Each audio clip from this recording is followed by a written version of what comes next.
स्वागत है आप सभी का अपने चैनल ग्लोबल आईटीआई पर। जो सब्जेक्ट है वो है employability skill. ITI first year के सभी बच्चों के लिए क्लास होने वाली है और कोई कंफ्यूजन नहीं होना चाहिए आपके मन में कि मेरी ये ट्रेड इलेक्ट्रिशियन है, फिटर है, कोई कोपा से है, कोई इलेक्ट्रॉनिक्स मैकेनिक है, motor mechanic, A to Z ITI की कोई भी ट्रेड है, फर्स्ट ईयर में है आप, आ जाइए, आपके लिए क्लास है। ठीक है, क्लास नंबर 3 होने वाली है। इसके पहले हमने 2 क्लासेस करा दिया है, उसको देखना है तो आपको प्लेलिस्ट में जाना पड़ेगा या तो वीडियो के डिस्क्रिप्शन में भी आपको लिंक मिल जाएगा। ठीक है, अब डिस्क्रिप्शन नहीं चेक करने आता है तो समझा देता हूं मैं, बहुत ही आसान है भाई। यूट्यूब ओपन कर लीजिए। अब यूट्यूब कैसे ओपन करोगे उसके पहले मैं पीडीएफ का बता देता हूँ।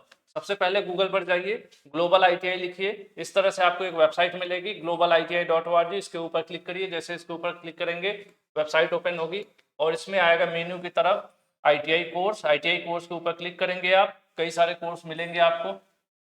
इसी में मिलेगा आपको एम्प्लॉयबिलिटी और ये डब्ल्यूसीएस सबका अलग अलग बना हुआ है। ठीक है, तो आपको मिलेगा एम्प्लॉयबिलिटी फर्स्ट ईयर। इसके ऊपर जैसे आप क्लिक करेंगे आपको मिल जाएगा, यहाँ पर देखिए ध्यान से, फर्स्ट ईयर की वीडियो क्लास का लिंक। ये रहा आपका इंट्रोडक्शन, पहली वीडियो जो पहली क्लास हुई है उसका पीडीएफ, दूसरी क्लास की पीडीएफ, ये तीसरी क्लास जो आज मैं ले रहा हूँ वो becoming a professional in 21st century, यहाँ से आप डाउनलोड कर सकते हो। बाकी नया सिलेबस यहाँ से डाउनलोड कर सकते हो। तो ये हो गया आपका तरीका। अब आ जाता हूँ, मैं बता दूँ प्लेलिस्ट कैसे आप चेक करोगे। प्लेलिस्ट में जाना है आपको। ठीक है, ग्लोबल आईटीआई, सबसे पहले यूट्यूब में जाइए, ग्लोबल आईटीआई ओपन करिए, ग्लोबल आईटीआई के ऊपर क्लिक करिए। जैसे इसके ऊपर क्लिक करेंगे प्लेलिस्ट पर क्लिक करेंगे। प्लेलिस्ट में आपको सर्च कर लेना होगा, अलग अलग सब्जेक्ट की बनी हुई है, तो इसमें आपको दिखेगी एम्प्लॉयबिलिटी फर्स्ट ईयर। ठीक है, एम्प्लॉयबिलिटी स्किल फर्स्ट ईयर, इससे आपको इसके पहली वाली क्लास है, जिससे क्लास नंबर 1 है ना, 1 2 3 इस तरह से सीरियल वाइज सारी यहीं पर मिल जाएगी। प्लेलिस्ट से आप पढ़ना सीख लो, फिर मस्त, कुछ भी नहीं छूटेगा, अच्छी तैयारी हो जाएगी। आगे की वीडियो, पीछे की वीडियो सब प्लेलिस्ट में मिलती रहेंगी। ये वेबसाइट भी मैंने आपको बता दिया, यहाँ पर फ्री पीडीएफ कंटेंट वगैरह आपको मिल जाता है ना। पीडीएफ को हमेशा आखिरी में रखिए, पहले वीडियो क्लासेस देखिए, लेक्चर्स को समझिए। सबसे आसान सब्जेक्ट है, 50 नंबर में 48 और 49 नंबर लाना एकदम आम बात है। बहुत से बच्चे 50 में 50 भी लाते हैं, इसलिए क्योंकि सब्जेक्ट ही बहुत आसान है। बस इसके क्वेश्चंस को आपको समझना है, जो हर क्लास में मैं कहता हूँ, क्वेश्चन समझ लिए तो आंसर वैसे ही आप दे लोगे। 50% तो आपको पहले से ही लगेगा आपको आता है, बाकी 50% जो बचा वो मैं आपको बता देता हूँ। ठीक है, तो चलिए मिलजुल कर शुरू करते हैं। नया question bank ITI first year सभी ट्रेड के लिए क्लास 3, और जो चैप्टर हम लोग, जो मॉड्यूल, इसको मॉड्यूल कहिए या फिर कहिए आप चैप्टर, ये है भाई becoming a professional in 21st century. भैया 21वीं सदी में अगर आप एक प्रोफेशनल बनना चाहते हैं, प्रोफेशनल इन द सेंस नौकरी रोजगार की बात हो रही है, बिजनेस की बात हो रही है, तो उसमें जो स्किल्स हैं और उसके लिए क्या क्या चीजें जरूरी हैं, ठीक है, वही सब यहाँ पर है इस चैप्टर में। और इसको मैंने ऑलरेडी पढ़ाया है, जो भी बच्चे पेड कोर्स ज्वाइन किए रहे होंगे वहां पर चैप्टर वाइज एक एक हेडिंग मैंने पढ़ाया है। ठीक है, चलिए question number 1, major changes took place in manufacturing word with. ठीक है, मैन्युफैक्चरिंग सबसे पहले हमें यही समझना पड़ेगा। देखिए, जो कंपनीज या इंडस्ट्रीज होती हैं वो बेसिकली 2 काम करती हैं। बेसिकली देखा जाए तो 2 काम करती हैं। एक कंपनी है कोई प्रोडक्ट बनाती है, कॉन्सेप्ट भी क्लियर करते हुए चलो मैं आपका, है ना, प्रोडक्ट बनाती है, और एक सिर्फ सर्विस देती है। ठीक है, प्रोडक्ट और सर्विस दोनों में क्या डिफरेंस है अभी मैं आपको बता दूं। जैसे hero Honda, hero Honda company है, हीरो कंपनी है, मान लेते हैं आप हीरो होगी, ये क्या बनाती है, ये बाइक बनाती है। तो आप इसके पास जब जाते हो, इसको पैसा देते हो, तो ये आपको क्या देती है, एक बाइक देती है। बाइक क्या हो गया, एक प्रोडक्ट हो गया। तो ये बाइक जो है प्रोडक्ट हो गया, तो इसका क्या हुआ होगा, इस बाइक का निर्माण किया गया होगा, निर्माण किया गया होगा यानी बनाया गया होगा, इसका प्रोडक्शन किया गया होगा। क्या किया गया होगा, प्रोडक्शन किया गया होगा, या कहें तो इसकी क्या की गई होगी, मैन्युफैक्चरिंग की गई होगी, मैन्युफैक्चरिंग की गई होगी।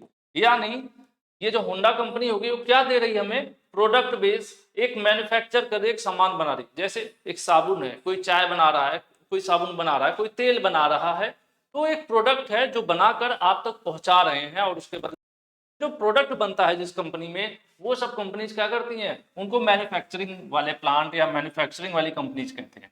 मैन्युफैक्चरिंग मतलब वो कंपनी जो कोई इनको प्रोडक्ट सामान बनाती है। तो ये कह रहे हैं मैन्युफैक्चरिंग वाली या जो निर्माण वाला जो जगत है, जो फील्ड है, उसमें बड़े परिवर्तन हुए हैं। किसकी वजह से हुए हैं, हरित क्रांति की वजह से नहीं हुए हैं, मिल्क रिवोल्यूशन दूध क्रांति की वजह से भी नहीं हुए हैं, श्वेत क्रांति की वजह से भी नहीं हुए हैं, इंडस्ट्रियल रिवोल्यूशन, ये आपका इंडस्ट्री से रिलेटेड परिवर्तन है।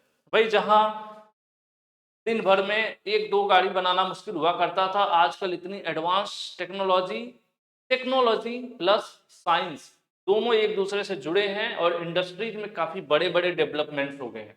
जो काम पहले हाथ से होता था, एक प्रोडक्ट बनाने में, अगर किसी कंपनी, कोई कंपनी फॉर एग्जांपल पहले अगर एक मोबाइल फोन बनाती थी 1 घंटे में, तो आज के टाइम में 1 घंटे में वो 100 मोबाइल फोन बना रही है।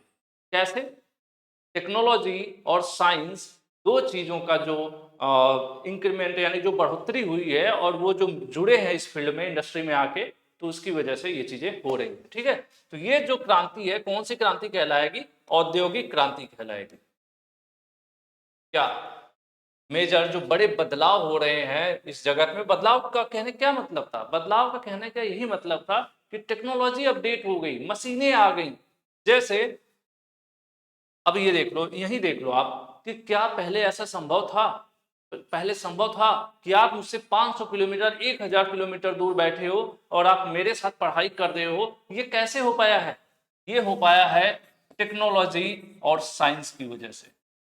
टेक्नोलॉजी और साइंस की वजह से, दोनों एक दूसरे के पहलू हैं। साइंस है तभी टेक्नोलॉजी डेवलप होगी, बिना साइंस के टेक्नोलॉजी डेवलप नहीं होगी। दोनों एक दूसरे के दो पहलू हैं। ठीक है, चलिए ये चीज मैं क्यों बता रहा हूँ, इससे रिलेटेड आपको आगे सवाल मिलने। चलिए अगला सवाल देख लेते हैं, 2 नंबर है, the process of manufacturing has changed due to technology and. देखिए अभी मैं दो चीजों के यहाँ जोड़ रहा था, बार बार क्यों बता रहा था आपको टेक्नोलॉजी साइंस क्यों समझा रहा था? क्योंकि मुझे पता था कि आगे आपका सवाल आएगा तो आप तुरंत आंसर दे लोगे। कह रहे हैं कि जो इंडस्ट्री या कंपनी है, जो इंडस्ट्री या कंपनी है उसमें विकास हुआ है, काफी डेवलपमेंट हुए हैं। ठीक है, प्रोसेसिंग, उनका जो मैन्युफैक्चरिंग का प्रोसेस था, मैन्युफैक्चरिंग प्रोसेस मतलब समझ रहे हैं, इसको मैं बता रहा हूँ। ठीक है, पहले कार बनती थी, मान लो मारुति के प्लांट में पहले कार बनती थी। अब इसमें मैन पावर, बहुत सारे आदमी लोग लगते थे इसमें काम करने के लिए, ह्यूमन थे, आदमी लगते थे। अब एक बंदा क्या कर रहा है, टायर लगा रहा है। ठीक है, फिर कोई टायर टायर लगा रहा है, कोई बोल्ट कोई कस रहा है। ठीक है, कोई पेंट कर रहा है। बहुत सारे लोग लगे हुए थे, बहुत सारे लोग लगे हुए थे। फिर भी दिन भर में 10 गाड़ी 10 कार बनाना भी मुश्किल था। लेकिन एग्जाम्पल के लिए सिर्फ समझा रहा हूं, लेकिन आज के टाइम पर आप वीडियोज भी देखते होंगे, जो ये कंपनीज है, मैन्युफैक्चरिंग प्लांट है, वो सेमी ऑटोमेटिक हो गए हैं। मतलब मशीनरीज और टेक्नोलॉजी उसमें जोड़ दी गई हैं और रोबोटिक्स रूप में, मतलब एक आदमी है, एक आदमी, एक पर्सन कंप्यूटर के द्वारा सब मशीनरी को कंट्रोल करता है। और जो पेंटिंग है, बोल्ट को कसना है, ये सब कैसे हो रहा है? रोबोटिक्स रूप में हो रहा है। और कैसे हो रहा है? फास्ट हो रहा है। जहां दिन भर में 10 गाड़ियां बनना मुश्किल था, अगर 1000 लोग मिलकर 10 गाड़ियां पहले बनाना मुश्किल हो जाता था, आज 100 लोग दिन भर में 100 गाड़ियां बना दे रहे हैं। ठीक है, तो कैसे हुआ? ये हुआ है हमारा टेक्नोलॉजी और साइंस के मिलन से। और ये दोनों जब ऐड हुए हैं इंडस्ट्री में, तब जो है असली क्रांति आई है। ठीक है, तो यहां पर आपका सही आंसर हो जाएगा टेक्नोलॉजी के साथ साइंस। और ये दोनों मिले हैं, कहां पे इंप्लीमेंट हुए चीजें? मैन्युफैक्चरिंग प्लांट्स में, कंपनीज में, इंडस्ट्रीज में। मैन्युफैक्चरिंग कौन होते हैं? जो प्रोडक्ट बनाते हैं। मैं सिर्फ कार का एग्जांपल लिया, लेकिन हर बहुत सारी चीजें, हर जगह चीजें एडवांस हो गई हैं। ठीक है, पहले आपने देखा होगा खाने की जो प्लेट प्लेट होती थी, पहले लोग पेपर, ये जो पत्ते वत्ते होते थे, आदमी उसमें सीक वीक लगा के दिन भर में तैयार करते थे, काफी समय लगता था।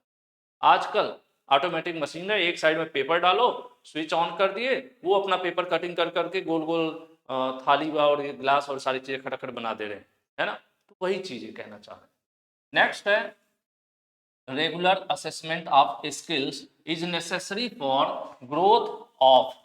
कह रहे हैं कि अपने कौशल का नियमित रूप से मूल्यांकन करना आवश्यक है, जिससे कि वृद्धि हो सके। किस चीज में वृद्धि हो सके, वही पूछ रहा है। अपने स्किल्स का मतलब समझ रहे हैं आप? फॉर एग्जाम्पल, आप किसी फैक्ट्री इंडस्ट्री में काम कर रहे हो, अब आपको हमेशा अपने ऊपर ध्यान रखना होगा कि भाई हमारे फील्ड में, हमारे क्षेत्र में क्या चीजें अपडेट हो रही है। जो अपडेट हो रही है उसके साथ मुझे अपने स्किल्स को भी अपडेट करना पड़ेगा। एग्जाम्पल के लिए पहले ऑफिस में, समझने की कोशिश करिएगा, पहले ऑफिस में क्लर्क होते थे, ठीक है, आज भी है, ठीक है। जो क्लर्क लोग होते थे क्या करते थे, फाइल बना रहे हैं ढेर सारी, ठीक है, उसमें लिखते थे मैनुअली, पेज यूज करते थे ढेर सारे, कई सारी मोटी मोटी बंडल फाइलें इकट्ठा होती रहती थी। फिर क्या हुआ, आ गया कंप्यूटर, कंप्यूटर आ गया तो बहुत से नए लोगों को रोजगार मिला, लेकिन बहुत से जो पुराने लोग थे, जो पुरानी पद्धति पर काम कर रहे थे, और उन लोगों ने नई स्किल्स यानी कंप्यूटर नहीं सीखा और उनके हाथ से नौकरी चली गई। यानी कहा जाए तो जमाने के हिसाब से हमें हमेशा अपना आकलन करते रहना है कि जो मुझे आता है क्या वो आज के जमाने के हिसाब से काफी है, अगर नहीं है तो हमें लगातार उसको इम्प्रूव करते रहना होगा, अपडेट करते रहना होगा, सीखते रहना होगा। इन्हीं में से कुछ लोगों ने अपने को अपडेट किया और उन्होंने क्या किया, कंप्यूटर सीखा, तो उनकी नौकरी पक्की रही और उनके करियर में क्या हुआ, ग्रोथ हुआ, इन लोगों की सैलरी बढ़ी और इनका पोस्ट इंक्रीमेंट हुआ, प्रमोशन मिला, ये चीजें होती रही, ठीक है। तो इसीलिए जरूरी है, किस चीज के लिए जरूरी है, हमारे करियर के लिए जरूरी है कि हमारा करियर रुक ना जाए, हमारी नौकरी छूट ना जाए, हमारा जीविका आजीविका मतलब कमाई का साधन वो हमारा बंद ना हो जाए। इसीलिए जरूरी है कि हम लगातार अपने स्किल्स का जांच करते रहें, चेक करते रहें अपने आप को हमेशा समय के हिसाब से कि भाई अभी मैं अपडेट हूं कि नहीं हूं, कहीं मैं पीछे तो नहीं हो रहा हूं। वही चीज पूछ रहा है कि किस चीज में वृद्धि के लिए रेगुलर असेसमेंट अपने स्किल का मतलब अपने स्किल्स को लगातार चेक करते रहना पड़ता है, किसके लिए, हम अपने करियर ग्रोथ के लिए करते हैं, ठीक है। तो इसलिए यहाँ पर आंसर आपका ए सही हो जाएगा, ध्यान दीजिएगा, बहुत बेसिक सी सवाल है यहाँ पर, ठीक है, कि भाई किस चीज के लिए जरूरी है, हमें करियर के लिए, हमारे करियर के लिए ही तो जरूरी है कि हम अपने स्किल्स को लगातार चेक करते रहें। असेसमेंट मतलब एग्जाम या चेक करना खुद को, वही चीज है यहाँ पर। नेक्स्ट क्वेश्चन है, Neetu has excellent story telling skills. Neetu को क्या है, कहानी बनाना आता है। कुछ लोग आप देखे होंगे कहानी बनाना या बताना, ठीक है, बताना कह लीजिए। तो अगर किसी को स्टोरी बताना है तो आप ऐसे सीधे नहीं कह सकते कि राजा था रानी था खत्म हो गई कहानी, ऐसे नहीं होता था। पहले आपने देखा होगा हमारे नानी हमारी बहुत कहानियां सुनाया करते थे, तो हम लोग मामा के यहाँ छुट्टियों में जाते थे तो नानी के यहाँ शाम को 2 घंटे 3 घंटे कहानी सुनते रहते और रोज पता नहीं कहाँ से वो कहानी बना बना के सुनाती रहती थी। तो उसमें क्या होता है, वो एक आर्ट होता है कहानी को बताने का और कहानी को बनाने का, क्योंकि स्टोरी है, सब कुछ किताब में नहीं होता। जो कहते हैं ना कि जो फिल्में लिखते हैं लोग, मूवीज लिखते हैं, तो मूवीज की कोई ना कोई लिखता है ना, उसकी कहानी कोई लिखता है ना, कहानी लिखते हैं लोग ना, ठीक है, सब किताबों में तो होती नहीं। तो जो लिखने की कला है, ठीक है, उसी की यहाँ पर बात हो रही है कि नीतू के पास कहानी कहने का बताने का बेहतरीन कौशल है, या किस प्रकार की कला है या किस प्रकार का इंटेलिजेंस है। भाई सबके पास का तो है नहीं कहानियां बनाना और बताना। कुछ लोग स्टोरी को बहुत सुंदर तरीके से नरेट करते हैं, मतलब बताते हैं एक ही कहानी को दो लोगों के, अब जैसे पढ़ाने का भी है, सेम टॉपिक एक टीचर पढ़ाएगा, कहेंगे आप यार मजा नहीं है, और उसी टॉपिक को एक दूसरा भी टीचर पढ़ाता है, बहुत शानदार तरीके से पढ़ाता है। जैसे आपने बड़े बड़े ट्यूटर्स यूट्यूब वगैरह पर देखा होगा कि वही जानकारी खान सर दे रहे हों यूट्यूब पर, जो चीज आप जानते हैं या दूसरे टीचर से भी पढ़े हो, फिर भी खान सर उसको बता रहे हो, ठीक है, या फिर ओझा सर बता रहे हो, ठीक है, या फिर आपने दृष्टि आईएएस का नाम सुना होगा, ठीक है। तो ये जो सर लोग हैं, तो ये इन लोगों के अंदर वो स्किल्स है, ये भी वही बातें बताते हैं जो आपको पहले से पता है, आपने दूसरे से सुना है, लेकिन इनके अंदर बेहतरीन स्किल है, वो इस तरह से बताते हैं कि इनका बताया हुआ आपको ज्यादा अच्छे से समझ में आता है, प्लस अच्छा लगता भी है, ठीक है। वही मोटिवेशनल लाइन जो आपको इंटरनेट पर व्हाट्सएप पर ढेर सारी लिखी हुई मिलती है, लेकिन उसमें आपको फील और मजा नहीं आता जो इनके मुंह से सुनने में आता है, ठीक है। तो इनके अंदर क्या है, कौन किस प्रकार का इंटेलिजेंस है, इनके अंदर भी वही इंटेलिजेंस है जो यहाँ पर क्वेश्चन में पूछ रहा है। वो इंटेलिजेंस कहलाता है हमारा लॉजिक इंटेलिजेंस। क्योंकि कोई भी कहानी है, कोई भी कहानी अगर हम आप बता रहे हैं या लिख रहे हैं, तो उसमें हमें लॉजिक लगाना पड़ता है, दिमाग लगाना पड़ता है कि राजा था, जा रहा था रात को, तो फिर सोया था तो भूत आ गया, तो ऊपर से क्या अमरूद गिर गया, जो कुछ भी एक कहानी, ठीक है, मुझे कहानी ये लॉजिक मेरे पास कम है, तो कहानी के लिए स्किल कौन सा होना जरूरी है? लॉजिक। कि कोई भी कहानी अगर आप बता रहे हो, हीरो ने उसको मार दिया, यहाँ से गोली मारा, लेकिन वहां 2 किलोमीटर जाके लग गई उसको गोली, तो इसके पीछे का लॉजिक एक्सप्लेन करना पड़ेगा ना, कैसे लगी वो वहां पे 2 किलोमीटर दूर। तो वही चीज है कि जो अगर नीतू जो है स्टोरी टेलिंग में बहुत बढ़िया, स्टोरी बहुत बढ़िया मतलब लोगों को बता पाती है, तो किस प्रकार का इंटेलिजेंस है भाई? ये लॉजिक स्मार्ट है, लॉजिकली वो स्मार्ट है, इसलिए ऐसा कर पाती है। ठीक है, फोटो स्मार्ट या बॉडी स्मार्ट या शब्दों का स्मार्ट से यहाँ पे कोई लेना देना नहीं है, क्योंकि स्टोरी में चाहिए लॉजिक। तो ये हो गया आपका आंसर बी सही। Swaraj is looking for internet based data entry job. देखो स्वराज जो है एक ऐसी नौकरी तलाश कर रहे हैं, डेटा एंट्री की, डेटा एंट्री की नौकरी तलाश कर रहे हैं। ऑनलाइन ऑनलाइन इंटरनेट पर फॉर्म वॉर्म भरना, इस तरह के काम तलाश कर रहे हैं। What is the most important skill he needed? कह रहे हैं कि कोई डेटा एंट्री, कोई इन डाटा एंट्री का काम करना चाहता है तो उसके अंदर कौन सी स्किल होना जरूरी है?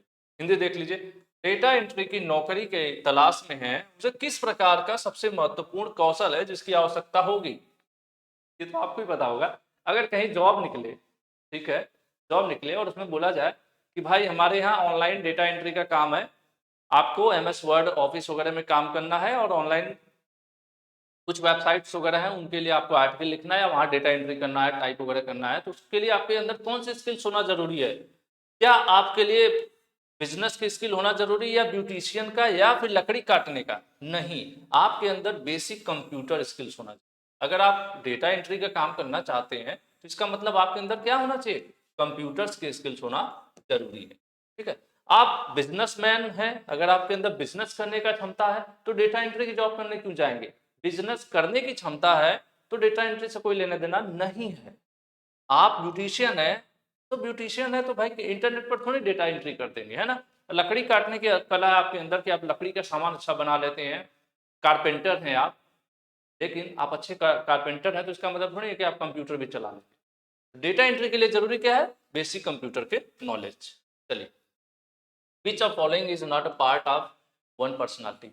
कह रहे किसी व्यक्ति के पर्सनालिटी का एक पार्ट, हिस्सा नहीं। पर्सनालिटी मतलब व्यक्तित्व की बात हो रही है। पर्सनालिटी मतलब ये नहीं कि लंबा चौड़ा गोरा चिकना मूछों वाला, है ना, या एकदम टकला चमचमाता हुआ तो ये पर्सनालिटी की बात नहीं। पर्सनालिटी कई टाइप की होती है ना, जैसे एक हमारे जैसे हल्की फुल्की सी पर्सनालिटी, जो एक कार के एक सीट पर दो हम जैसे दो लोग बैठ जाते हैं, तो पर्सनालिटी एक ही होता है। ये वाली पर्सनालिटी की बात है, फिजिकल बॉडी के हिसाब से बात है, व्यक्तित्व की बात हो रही है। इसके पहले वाली क्लास में हम आपने थोड़ा सा पढ़ा था, इथिक्स की हमने बात की थी। इथिक्स, नैतिकता का हमने बात किया था। नैतिकता, नैतिकता क्या बताता था? नैतिकता ही बताता था कि कौन सा व्यक्ति अच्छा है या बुरा है, ना कि उसके रंग के हिसाब से हम क्लियर करेंगे कि अच्छे हैं कि बुरे हैं। उसके व्यवहार, व्यवहार से पता चलता है। ठीक है, तो यहां पर भी व्यक्तित्व का बात कर रहा है कि एक इंसान के व्यक्तित्व का कौन सा हिस्सा नहीं है, इसमें से कौन सा ऐसा ऑप्शन है जो एक इंसान के व्यक्तित्व से उसका कोई लेना देना नहीं है। तो देखिए, स्ट्रेंथ, हर व्यक्ति की अपनी एक स्ट्रेंथ होती है। किसी की कम्युनिकेशन स्किल अच्छी होती है, किसी का प्रेजेंटेशन अच्छा होता है, कुछ लोग पॉजिटिव थॉट वाले होते हैं, किसी को मैथमेटिक्स अच्छा मतलब अच्छी नॉलेज है, कुछ लोग काफ़ी सपोर्टिंग होते हैं। तो ये स्ट्रेंथ कहलाती है। हर वो चीज़ जिसको करने में हम सक्षम हो या उसको अच्छे से कर पाते हैं वो हमारी स्ट्रेंथ कहलाती है। और ऐसा काम जिसको हम नहीं कर पाते हैं या जिसको करने में हम फेल हो जाते हैं अक्सर, तो वो हमारी वीकनेस या कमजोरी कहलाती है। ध्यान रखिए, ठीक है। तो एक व्यक्ति के व्यक्तित्व में उसकी ताकत, उसकी स्ट्रेंथ भी शामिल है, उसकी कमजोरियां भी व्यक्तित्व का ही हिस्सा है। एक व्यक्ति के व्यक्तित्व में या तो कुछ कुछ मामले में, कुछ मामले ऐसे होंगे जो वो अच्छा होगा, उसमें उसकी स्ट्रेंथ होगी, कुछ ऐसी चीजें होंगी जिसमें वो अच्छा नहीं होगा, वो उसकी कमजोरियां हो गई। जैसे बात करें, कुछ लोग ऐसे होंगे जिनकी इंग्लिश अच्छी होगी तो इंग्लिश उनकी स्ट्रेंथ होगी, कुछ लोगों में मैथमेटिक्स वीक होगी तो मैथमेटिक्स क्या होगी, उनकी कमजोरी होगी, क्या वीकनेस होगी। इसी प्रकार से बिलीफ, मान्यताएं, सोच को दर्शाता है कि कोई व्यक्ति किस प्रकार की सोच रखता है किसी चीज के प्रति, किसी व्यक्ति के प्रति, किसी समाज संस्था, किसी धर्म के प्रति, उसकी जो मान्यताएं हैं, जो सोच है। तो ये तीनों चीजें जो है ना, ये तीनों चीजें दर्शाती हैं, एक व्यक्ति के व्यक्तित्व को दिखाती हैं। लेकिन वो काला है, नीला है, लाल है, पीला है, आदमी किस रंग का है, इसके व्यक्तित्व से कोई लेना देना नहीं है। अब हम कहें कि कोई गोरा आदमी है तो वो बहुत अच्छा होगा, तो इसका मतलब तो अंग्रेज बहुत अच्छे थे, तो फिर भारत के क्यों लंका लगाए थे आके, है ना, बैंड बजाए थे। तो रंग से नहीं कुछ होता, ठीक है। अब कोई रंग से कह दे कि यार ये गोरा है तो बहुत अच्छा होगा और ये काला है तो बहुत ही खराब व्यक्ति होगा, नहीं। उसकी नैतिकता, उसके विचार, उसके व्यवहार, उसकी जो क्षमताएं हैं, उसकी जो कमजोरियां हैं, उसकी जो सोच है, ये किसी के व्यक्तित्व को दर्शाता है कि वो आदमी अच्छा है कि बुरा है, ना कि उसका रंग। तो यही चीज पूछ रहा था कि इसमें से ऐसा क्या है जो किसी के व्यक्तित्व का हिस्सा नहीं है। क्या नहीं है? रंग। त्वचा का रंग कैसा भी हो, ये फर्क नहीं पड़ता है कि आदमी की पर्सनालिटी कैसी है, ठीक है। पर्सनालिटी मतलब व्यक्तित्व से बात हो रही है कि आदमी वो अच्छा है कि बुरा है। पर्सनालिटी मतलब ये मत ले लीजिएगा कि लंबा चौड़ा मोटा है गोल चलिए आगे बढ़ते हैं। Things that one is good at doing, कह रहे हैं कि कोई काम, कोई कार्य, ये कोई कार्य करने में व्यक्ति बहुत अच्छा होता है तो उसको क्या कहते हैं। कुछ देर पहले हमने बताया था कि किसी भी काम को अगर आप करने में अच्छे हैं तो वो आपकी चिंता नहीं है, ना ही वो आपकी वो है इंटरेस्ट है। इंटरेस्ट क्या होता है? जिस जो हमें करने में अच्छा लगे। जैसे कुछ लोगों को मूवी देखना अच्छा लगता है, कुछ लोगों को गाना गाने अच्छा लगता है, ठीक है, कुछ लोगों को घूमना अच्छा लगता है, वो उनका पर्सनल इंटरेस्ट है। लेकिन कोई व्यक्ति किसी कार्य को करने में, ध्यान से सुनिए, कोई व्यक्ति किसी कार्य को, यहां से पढ़िए आगे, कोई व्यक्ति किसी कार्य को करने में अच्छा है तो उसका क्या है? वो उसकी क्षमताएं हैं। जैसे मैंने एग्जांपल दिया था खान सर वगैरह का, उन लोगों का प्रेजेंटेशन, बात करने का तरीका, लोगों को समझाने का तरीका, उनके अंदर वो क्वालिटी है, वो उनकी क्षमताएं हैं, एबिलिटीज हैं, ठीक है। तो यहां पर आंसर आपका सी सही हो जाएगा, ठीक है। पैशन जुनून से नहीं मतलब, जुनून तो भाई आपका हो सकता है कुछ बनने का, कुछ करने का, ये सब आपका जुनून है, चिंताएं आपकी हैं, इसका कोई लेना देना नहीं है। तो आप कोई चीज का, किसी कार्य को करने में, ठीक है, डूइंग मतलब करने में गुड, आप किसी कार्य को करने में अच्छे हैं तो क्या है? वो आपकी क्षमता है, वो क्या है? वो आपकी स्ट्रेंथ है, वो आपकी ताकत है। जैसा कि मैंने आपको बताया, कोई अच्छा पढ़ा सकता है, कोई अच्छा डांस कर सकता है, कोई अच्छा खाना का बना सकता है, सबकी अपनी एक क्षमता होती है, ठीक है। तो वही चीज यहाँ पर, ठीक है, वो क्या है? एबिलिटी। नेक्स्ट आ जाते हैं इनएबिलिटी, उल्टा पूछ दिया, इनएबिलिटी। इनएबिलिटी, एबिलिटी मतलब उसकी क्षमता है, किसी कार्य को अच्छा करने में असमर्थ, यानी वो अच्छा नहीं कर पाता है, अच्छा नहीं कर पाता है, तो फिर वो किसी के क्या कहलाएगा? सिंपल सी बात है, उसकी कमजोरी है भाई। क्या है उसकी कमजोरी? है कि वो मैथ अच्छी नहीं पढ़ा सकता है, मैथ उसकी वीकनेस है। लो, आंसर आपके सामने है। यही कहता हूं कि एम्प्लॉयबिलिटी के क्वेश्चन समझ लिए ना बाबू, तो आंसर तो टीप ही दोगे है ना। तो बहुत आसान है, बस क्वेश्चन समझना। जैसे उसमें बोला था पर्सनालिटी, कोई ये सोचे पर्सनालिटी मतलब लंबा चौड़ा, गोल, मोटा, गोरा, नहीं, पर्सनालिटी मतलब व्यक्तित्व। वही एक सेंटेंस है, एक लाइन है जो मैं आपको बताने की कोशिश करता हूँ, और आप इतना समझ जाते हो तो मस्त वाला रिजल्ट लेके आते हो। इससे ज्यादा चाहिए ही क्या है। चलो, बाकी उससे ज्यादा कभी कभी आप खुश हो जाते हो तो ज्यादा लाइक कर दोगे, ज्यादा शेयर कर दोगे तो मजा आ जाता है।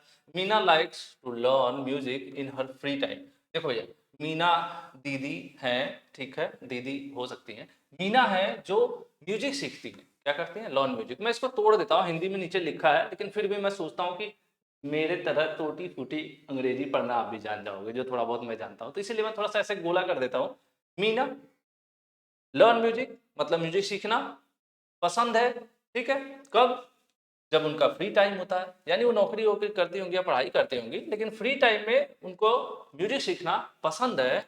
It is one of her to improve, ठीक है। उनका एक है जिसको वो इम्प्रूव करना चाहती है, तो उनका ये क्या है? म्यूजिक सीखना कोई लॉजिक नहीं है, ठीक है, कोई लॉजिक नहीं है, इसका कोई वैल्यू वाली बात ही नहीं। सामान तो है नहीं कि उसकी कोई कीमत होगी। म्यूजिक सीखना कोई कमजोरी नहीं है, ठीक है।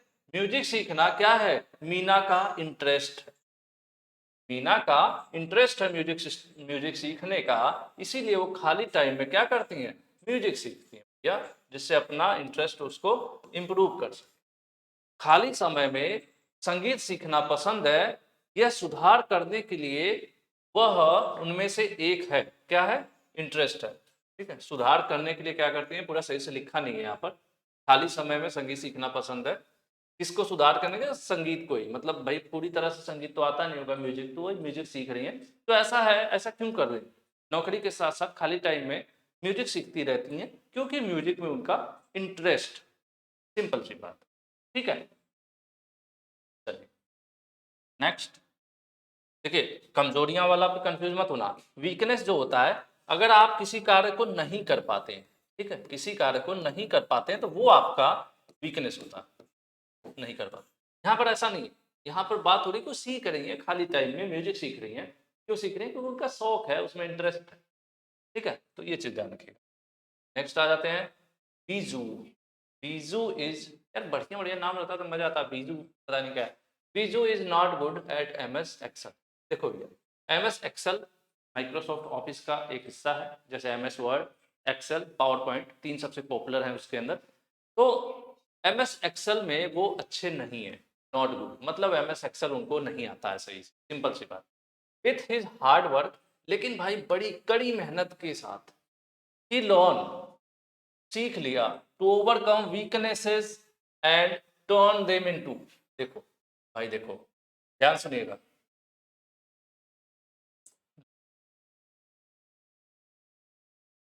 यस, आ जाओ, स्ट्रेंथ, चलो ठीक, शुरू करते हैं। अब मान लेते हैं कि मेरी कमजोरी क्या थी, खाना बनाने नहीं आता, खाना बनाने नहीं आता, चलो ये मेरी कमजोरी है, वीकनेस है कि यार मुझे खाना बनाने नहीं आता, अकेले रहता हूँ बाहर, फिर भी खाना बनाने नहीं आता, दूसरे पे डिपेंड हूँ या होटल में जाके खाना खाता हूँ, तो ये मेरी क्या होगी, कमजोरी होगी। लेकिन लेकिन एक बीच में एक बहुत बड़ा डब्बा है, डब्बा क्या है वो, हार्ड वर्क, हार्ड वर्क, परिश्रम, मेहनत, ठीक है, मेहनत किया मैंने, अब मैं खाना बना रहा हूँ, खाना बना लेता हूँ, बना लेता हूँ, है नहीं हूँ, ठीक है, वो भी कौन सा, बेस्ट, एकदम मटर पनीर बना लेता हूँ बेस्ट वाला। अब क्या हुआ, पहले तो मेरी ये कमजोरी थी, लेकिन मैंने हार्ड वर्क किया, किसमें बदल दिया उसको, ये मेरी अब स्ट्रेंथ हो गई, अब मेरी क्या हो गई, स्ट्रेंथ हो गई। यानी कोई बचपन से ही किसी को सब कुछ नहीं आता है, आप अपनी कमजोरियों को मेहनत करके अपनी स्ट्रेंथ में बदल सकते हैं, यानी अपनी वीकनेस को स्ट्रेंथ में बदल सकते हैं। जो आपकी कल कमजोरी हुआ करती थी, आपने मेहनत किया, आज उसको अपना स्ट्रेंथ बना लिया, वो आप करने लगे, वो आपकी क्षमता हो गई, सिंपल सी बात है। तो वही यहाँ ये पूछ रहे हैं, ये पूछ रहे हैं भाई साहब कि पहले इनको एमएस एक्सेल नहीं आता, एमएस एक्सेल नहीं आता था, लेकिन उन्होंने हार्ड वर्क किया और सीख लिया, क्या सीख लिया, एमएस एक्सेल सीख लिया। तो पहले एमएस एक्सेल क्या थी, इनकी कमजोरी थी, लेकिन जब उन्होंने एमएस एक्सेल पे मेहनत किया और सीख लिया, तो इन्होंने अपनी कमजोरी को बदल दिया, बदल दिया, किसमें बदल दिया, भाई अभी तो बताया था आपको, स्ट्रेंथ में बदल दिया, आज इनको वही एमएस एक्सेल आज इनकी ताकत है। ठीक है, आप भी बदल सकते हो, आप भी बदल सकते हो, आपको लगता होगा कि यार आप कमजोर हो, आप उतने तेज नहीं हो, ठीक है, कोई बात नहीं, थोड़ी सी मेहनत करो, हो जाओ, ठीक है, कुछ भी असंभव नहीं है, कुछ चीजें होती है, ठीक है, हम ऐसे नहीं कह सकते असंभव नहीं है, लेकिन बहुत सारी चीजें असंभव है, लेकिन जिसको संभव भी किया जा सकता है, बहुत चीजें ऐसी असंभव है कि जिसको संभव नहीं किया जा सकता, जैसे अब ऊपर से एरोप्लेन जा रहा हो, मैं कहूँ नहीं मैं इससे मार के गिरा, तो असंभव ही है ना, ठीक है, लेकिन अगर कोई प्रैक्टिस करे और गन से चाहे तो मार के गिरा सकता है, मैं नहीं कह रहा हूँ जा गिरा देना, तो मैं बता रहा हूँ। तो ये चीज है यहाँ पर कि एमएस एक्सेल में अच्छा नहीं था बीजू भाई, लेकिन कड़ी मेहनत से क्या किया, वो अपनी कमजोरियों पर काबू कर लिया, नहीं अपनी कमजोरियों को बदल दिया, किसमें बदल दिया, अपनी ताकत में, यानी एक्सेल सीख लिया भाई। तो ये हो गया आंसर डी सही, ठीक है, डी सही तो हो गया, लेकिन यार नीचे कमेंट करके जरूर बताना क्लास कैसी लगती है, और लाइक करना तो मत ही भूलना, नहीं तो मैं घर पे आ जाऊंगा, यूट्यूब जबरदस्ती कहूंगा लाइक करो लाइक करो, बड़ी मेहनत करनी पड़ती भाई, भाई लाइक दे दे। The way we interact, manage, deal with our external environment is known as, कह रहे हैं वह स्किल जिससे हम इंटरेक्ट मतलब लोगों से मिलना, मैनेज करना, डील करने का भी मतलब वही हो गया। With our external environment is known as, जिस तरह से हम अपने बाहरी वातावरण के साथ बातचीत करते हैं, चीज़ों को मैनेज करते हैं या फिर हम अपना उस हिसाब से व्यवहार करते हैं, ये कौन सा कौशल कहलाता है। ये हमारा कोई टेक्निकल कौशल नहीं है, ना ही म्यूजिकल है, ना ही टीचिंग का कोई लेना देना है। सिंपल सी बात है, हम जहाँ रहते हैं कि हम अपनी दुनिया में हैं, हमारे अगल बगल सोसाइटी है, हमारा इन्वायरमेंट है, तो हम चीज़ों को, सिंपल सी बात देखिए, इसको छोड़िए, समझने को चलिए। आप एक इंसान का जीवन जी रहे हैं, कुछ अच्छी चीज़ें आपके साथ होती हैं, कुछ बुरी चीज़ें होती हैं, कुछ अच्छे लोग मिलते हैं, कुछ बुरे लोग मिलते हैं, कभी आप सफल होते हैं, कभी असफल होते हैं। तो इन सब चीज़ों को आप कैसे मैनेज करते हैं और किस प्रकार का आप व्यवहार करते हैं, उसी की यहाँ पर बात चल रही है। कुछ लोग एक जगह असफल होते हैं, सब छोड़ देते हैं, अरे भाई मेरे बस का नहीं है, छोड़ो। कुछ लोग एक बार फेल होते हैं, फिर कहते हैं यार फिर से करूँगा, फिर से करूँगा, फिर से करूँगा, कई बार करते हैं और सफल भी होते हैं। ठीक है, मैं नहीं कहता कि 100 के 100 सफल होते हैं, लेकिन 99 कहना गलत नहीं होगा। कई बार ट्राई करना पड़ेगा चीज़, ठीक है। कोई प्रॉब्लम आती है, कुछ लोग एकदम तुरंत सिर दर्द हो जाता है, लेट जाते हैं, खाना-पीना छोड़ देते हैं और कुछ लोग सोचते हैं यार ठीक है यार, प्रॉब्लम तो सॉल्व होगी, ठीक है ना? तो वही चीज़, प्रॉब्लम आई है सॉल्व करने के लिए। इवन मैं अभी कह रहा हूँ, बट प्रॉब्लम आती है तो मैं भी कई बार डिमोटिवेट होता हूँ।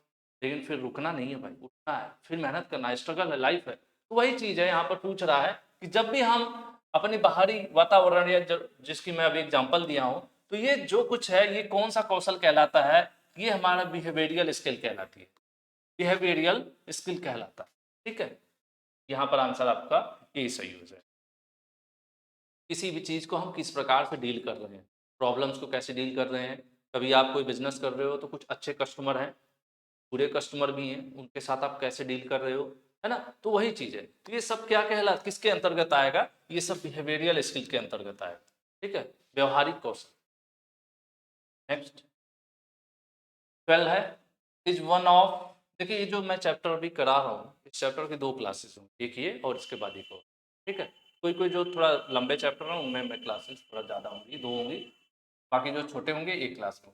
इज़ वन ऑफ, यार भूल गए क्या बोला? चलो मैं ये भी बता दूँ कि खत्म करना हो तो आप एक क्लास में भी 50-100 क्वेश्चन भी करा सकते हैं, बट समझ में आना चाहिए आपको। तो थोड़ा-सा मेरा वो भी वो रहता है कि आप थोड़ा-सा कम पढ़ें, लेकिन इतना पढ़ें कि दोबारा उसको पढ़ने की ज़रूरत ना पड़े। Is one of the behavioural skill that is required to organise work efficiently and complete it on time. कह रहे हैं वो कौन से स्किल है जिसकी ज़रूरत हमें पड़ती है किसी भी कार्य को ऑर्गेनाइज करने के लिए, सही से करने के लिए और सही समय पर करने के लिए। जैसे मैं कहूँ कि मैं क्लासेस आपको दे रहा हूँ और मैं एग्ज़ाम टाइम तक आपकी सभी क्लास कंप्लीट कर दूँगा, ठीक है? कंप्लीट कर दूँगा।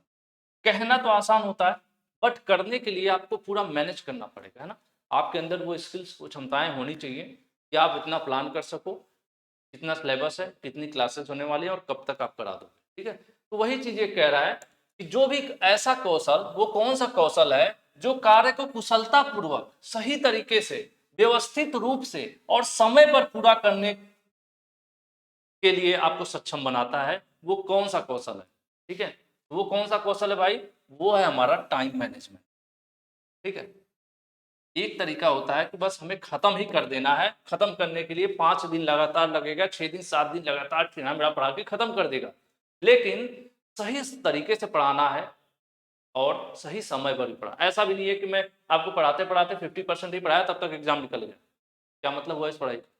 ठीक है? तो वो कौन-सा कौशल है जो किसी भी कार्य को सही तरीके से, सही समय पर खत्म करने में आपकी मदद करता है या जिसकी ज़रूरत पड़ती है, जिसके अंदर एक कौशल होता है, वही इस चीज़ को कर पाता है।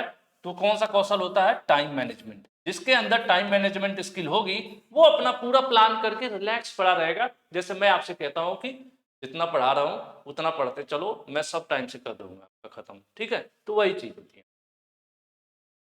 आंसर सी, ठीक है जी? तो कहेंगे आंसर बताया ही नहीं। ये वाला सही है। यहाँ पर पेंटिंग से, खाना कुकिंग से, डांसिंग से कोई लेना देना, ठीक है? चलिए नेक्स्ट क्वेश्चन कह रहा है the way we manage solve problem is called. कह रहे हैं जब भी हमारे साथ कोई भी समस्या आती है तो समस्या का हम समाधान करते हैं, तो उसको कहा जाता है, देखिए कोई प्रॉब्लम आएगी तो सिंपल सी बात है, उसका हम सोल्यूशन ढूंढेंगे। कोई भी प्रॉब्लम आएगी तो हम उसका क्या ढूंढेंगे? सोल्यूशन, उपाय, ठीक है, कि कैसे उसको सही किया जाए। तो ये यहाँ पर देख लीजिए, पॉजिटिव एटीट्यूड का कोई लेना देना नहीं है, निगेटिव एटीट्यूड का कोई लेना देना नहीं है, पैशन जुनून का कोई लेना देना नहीं है, रिजोल्यूशन हमें चाहिए। सोल्यूशन का ही एक रूप है समाधान, रिजोल्यूशन मतलब समाधान। तो हमारे अंदर कौन सा कौशल होना चाहिए? Conflict resolution. ध्यान रखिएगा, रिजोल्यूशन याद कर लीजिए, रिजोल्यूशन का सोल्यूशन समझ लीजिए, और इसको समझ लीजिए क्या है? प्रॉब्लम। प्रॉब्लम है तो प्रॉब्लम का चाहिए सोल्यूशन, तो सोल्यूशन की जगह आपको क्या मिल रहा है? रिजोल्यूशन। ठीक है, तो इसके हिसाब से आप इस चीज को समझ लीजिए। Answer B. ठीक है, यहां पर आपका आंसर ये सही है।